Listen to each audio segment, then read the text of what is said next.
विष्णु भगवान की जय। बृहस्पति देव की जय। बृहस्पतिवार का व्रत करने और व्रत कथा सुनने से स्त्री पुरुषों की सभी मनोकामनाएं पूरी होती हैं।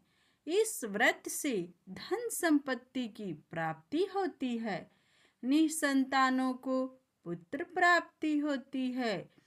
परिवार में सुख शांति बनी रहती है। सभी आनंद पूर्वक रहते हैं। प्राचीन काल में एक बहुत ही निर्धन ब्राह्मण था। उसके कोई संतान नहीं थी। वह नित्य पूजा पाठ करता, परंतु उसकी स्त्री बहुत मलिनता के साथ रहती थी। वह न स्नान करती और न किसी देवता का पूजन करती। प्रातः काल उठते ही सर्वप्रथम भोजन करती, बाद में कोई अन्य कार्य करती। ब्राह्मण देवता बहुत दुखी रहते थे।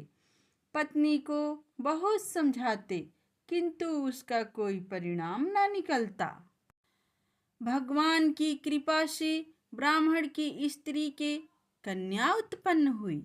वह कन्या अपने पिता के घर में बड़ी होने लगी। वह बालिका प्रातः स्नान करके भगवान विष्णु का जप करती।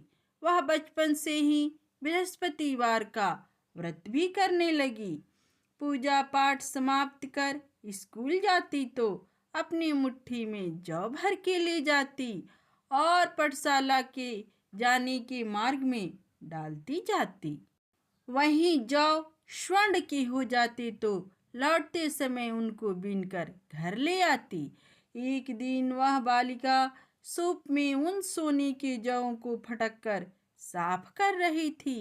तभी उसकी माँ ने देख लिया और कहा, हे बेटी, सोने के जौं को फटकने के लिए सोने का सूप होना चाहिए। दूसरे दिन गुरुवार था।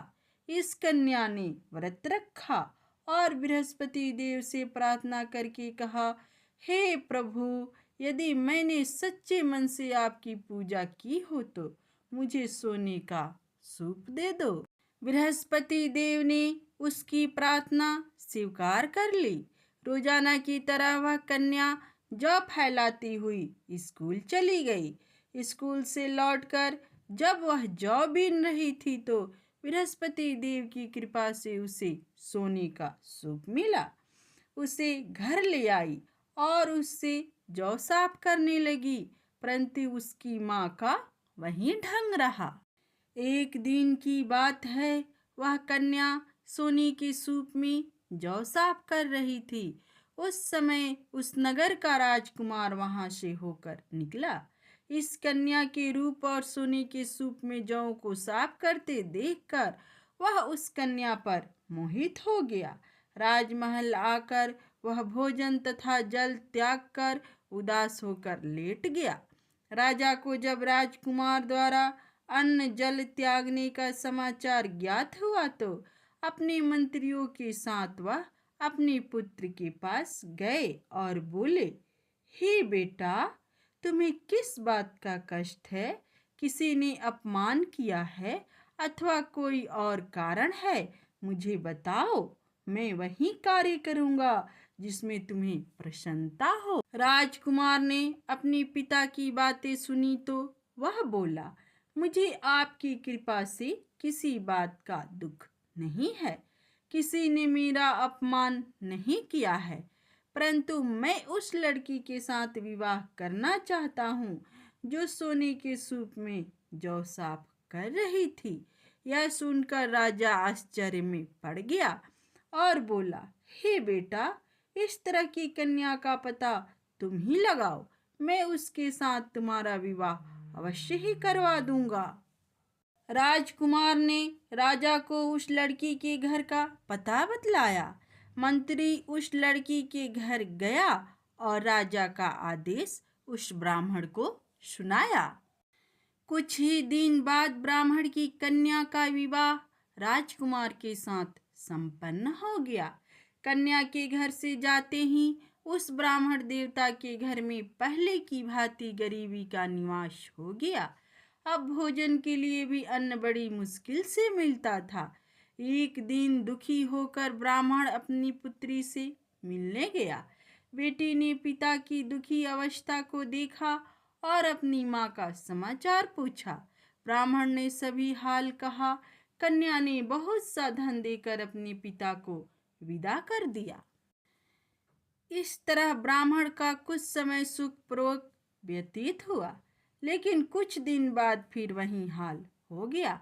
ब्राह्मण फिर अपनी कन्या के यहाँ गया और सभी हाल कहा तो पुत्री बोली, हे पिताजी, आप माताजी को यहीं लिया लाओ।